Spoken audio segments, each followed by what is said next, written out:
رسول اللہ صلی اللہ علیہ وآلہ وسلم نے فرمایا، موت گھبراہٹ ہے، جب جنازہ دیکھو تو کھڑے ہو جایا کرو۔ اللہ سے بڑھ کر جس خواہش کو چاہو گے کبھی بھی تم اسے پا نہ سکو گے۔ لوگ جو کہتے ہیں نا انہیں کہنے دیں، آپ کیا ہیں، کیسے ہیں، اللہ کی ذات جانتی ہے۔ عمر کا تعلق سالوں سے نہیں ہوتا، بعض اوقات انسان عین جوانی میں صدیوں پرانا ہو جاتا ہے۔ کبھی کبھی ہوتا ہے نا کہ ناممکن ترین ذریعوں سے راستے نکل آتے ہیں، وہ اللہ کے معجزے ہوتے ہیں۔ ایک وقت ایسا آئے گا کہ تم صبر کرتے کرتے اللہ کے اتنے قریب ہو جاؤ گے کہ دعا دل میں ہوگی اور اللہ کن فرما دے گا۔ قرآن پڑھا کرو، بے شک میرے رب نے اس میں ہر مسئلے کا حل رکھا ہے۔ اللہ ہر ایک اس چیز سے تمہیں آزماتا ہے، اس کے کھو جانے کا تمہیں ڈر ہوتا ہے۔ قبول بس یہی دعا ہو جائے، جو جس کو چاہتا ہے اس سے نکاح ہو جائے۔ مجھے حوصلہ ہے کہ بے شک ساری دنیا مجھے چھوڑ جائے مگر میرا رب ہمیشہ میرے ساتھ رہے گا۔ پتہ ہے خوشی کیا ہے؟ جب کوئی خواہش دل میں ہو اور اچانک قبول ہو جائے، بہت لاڈ آتا ہے اس وقت اپنے اللہ پر۔ سکون صرف لوگوں سے دور رہنے میں ہی ہے۔ ہر آزمائش کے پیچھے اتنا بڑا صلہ ہوتا ہے، اگر تم جان لو تو کبھی شکوہ نہ کرو۔ اے میرے رب، خواہشات بھی وہی دل میں ڈالنا اس پر تو راضی ہو۔ یا رب وہ صبر عطا کر اس کے بعد کبھی حوصلہ نہ ٹوٹے۔ نماز تبھی سکون دیتی ہے جب تم سکون سے نماز پڑھتے ہو۔ دنیا کی زندگی محض کھیل اور تماشا ہے، اور تمہاری آخری منزل اللہ ہے۔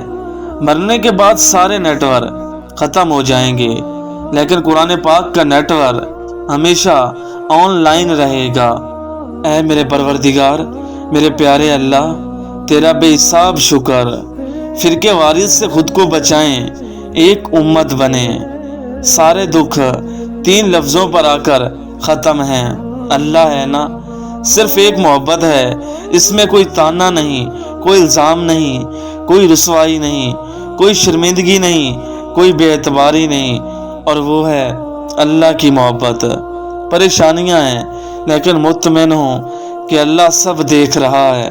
انسان رہ سکتا ہے محبت کے بغیر، رشتوں کے بغیر، لوگوں کے بغیر، مگر انسان اللہ پاک کے بغیر نہیں رہ سکتا۔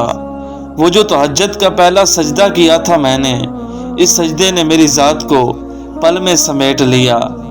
لوگ کہتے ہیں بہت گنہگار ہوں، اس کی بخشش نہیں ہوگی، اور اب کہتا ہے اللہ کی رحمت سے نا امید نہ ہونا۔ بہت تھک چکا ہوں دنیا کے کھیل سے یا رب، اب تیرے کعبہ کو چھو کر رونے کو دل کرتا ہے۔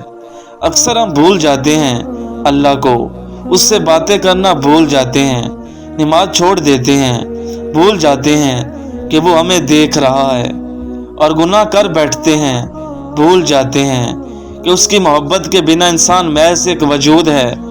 زندگی کے بغیر وجود جس میں اللہ کی محبت نہیں، اور ہم بھول جاتے ہیں اس کی رحمت کی چادر کو۔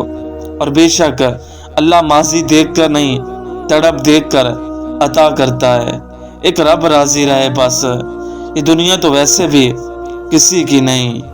محبت کا اصل حقدار تو تمہارا خدا ہے، جو تمہیں 70 موت سے بھی زیادہ چاہتا ہے۔ حضرت علی فرماتے ہیں، جب کبھی تمہارا دل بے وجہ بے چین رہنے لگے تو سمجھ جاؤ کہ تمہارا رب تمہیں عرش پر یاد کر رہا ہے۔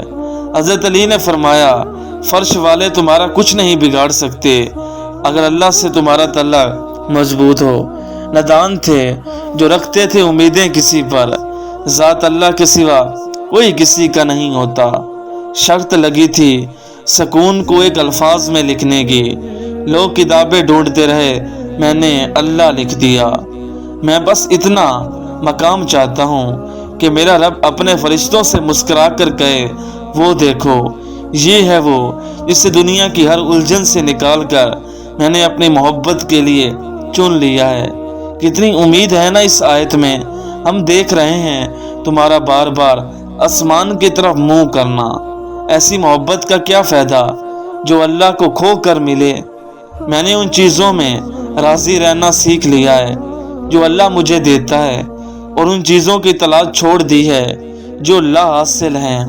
دعائیں مانگتے رہا کرو، کیا پتہ تمہاری من پسند چیزیں ہی اللہ کی رضا ہو۔ غم ہی ایسا لگا کہ بات نماز تک جا پہنچی۔ تہجد تو اس نصیب سے بھی لڑ جاتی ہے اس کے سامنے تمہاری دعائیں بے بس ہو جاتی ہیں۔ نصیب بھی ہار جاتا ہے تہجد کی دعاؤں کے آگے۔ پھر تمہیں کون سی چیزیں رب سے مانگنے سے روک رہی ہیں؟ تہجد کی دعائیں تو معجزوں کا عکس ہوتی ہیں۔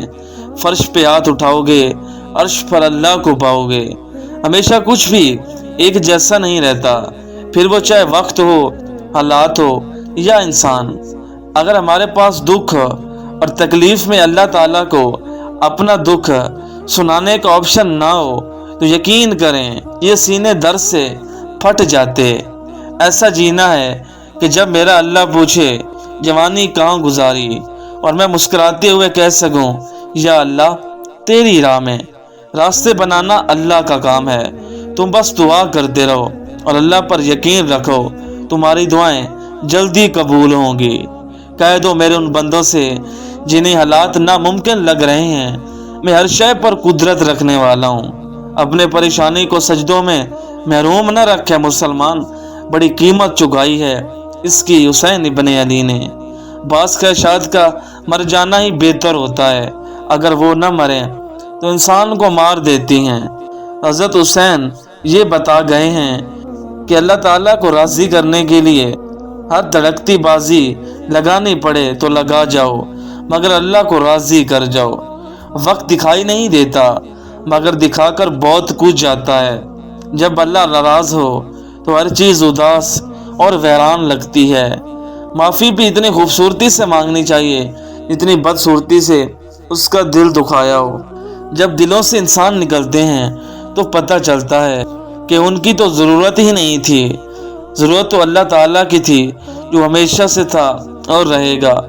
ساتھ صرف اللہ تعالیٰ دیتا ہے، سب خطائیں جان کر بھی۔ جو بھی پڑھتا ہے ہو جاتا ہے دیوانہ تیرا، جانے کیا بات ہے قرآن تیرے سپاروں میں۔ اپنا رابطہ اپنے اللہ کے ساتھ مضبوط رکھو، وہ رابطہ ہے جو مشکل میں کبھی تنہا نہیں چھوڑتا۔ پتہ ہے اس احساس سے تنہائی کا کیا مطلب ہے؟ لوگوں کی محبت سے نکل کر دیکھیں، اللہ تعالیٰ کی محبت میں بہت سکون ہے۔ ہو سکتا ہے تمہیں اپنے وقت پر اللہ وہی دینا چاہتا ہو جو تم اس سے مانگ رہے ہو۔ حیا کی کہانی آنکھوں سے پڑھی جاتی ہے، نقاب ڈال کر کوئی بھی نیک نہیں ہوتا۔